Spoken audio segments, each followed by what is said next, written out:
Hi viewers, welcome to my channel Vagdevi's art. ఈరోజు ఈ వీడియోలో అత్త కోడళ్ళ మధ్య సఖ్యత నెలకొల్పడానికి పాటించవలసిన పరిహారాలు, అదేవిధంగా పాదాలు రెండు దగ్గర పెట్టి నిటారుగా కూర్చునేవారు లక్షణాలు ఎలా ఉంటాయో చూద్దాం. ముందుగా అత్త కోడళ్ళ గురించి చూద్దాం.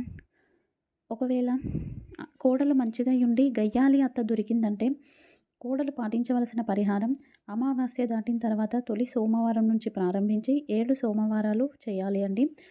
ప్రతి సోమవారము కూడా పావు లీటరు పచ్చి పాలను, ఆవు పాలను తీసుకెళ్ళి శివాలయంలో అభిషేకం చేయించుకోండి. ప్యాకెట్ పాలను వాడకూడదు.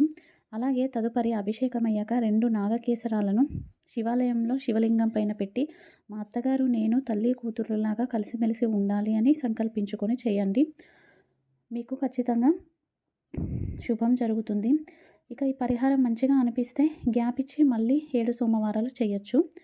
ఇక ఇంకోటి ఏంటి అంటే, ఒకవేళ అత్త మంచిగా అయ్యి ఉండి కోడలు గయ్యాల్ది వచ్చిందంటే అత్త పాటించవలసిన పరిహారం, అమావాస్య దాటాక తొలి శుక్రవారం నుండి ప్రారంభించి 9 శుక్రవారం కానీ ప్రతి శుక్రవారం చేయడానికి మంచిదండి.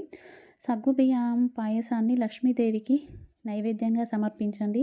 తదుపరి 9 సంవత్సరాల లోపు బాలికను కొంచెం ప్రసాదంగా ఇవ్వండి. ఆ తర్వాత ఇంట్లో వాళ్ళు భుజించాలి. ఇలా చేయడం వలన ఒకవేళ కోడలు అత్తతో సరిగ్గా ఉండకపోతే వారి మధ్యన సఖ్యత కుదురుతుంది.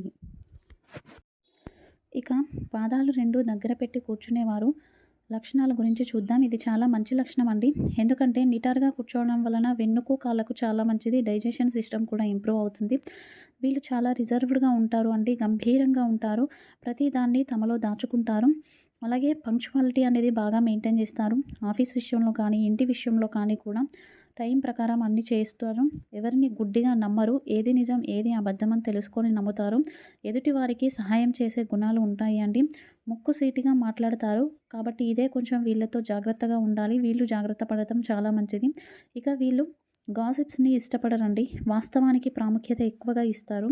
ప్రతికూల పరిస్థితుల్లో కూడా చాలా నిదానంగా ప్రశాంతంగా ఉంటారు.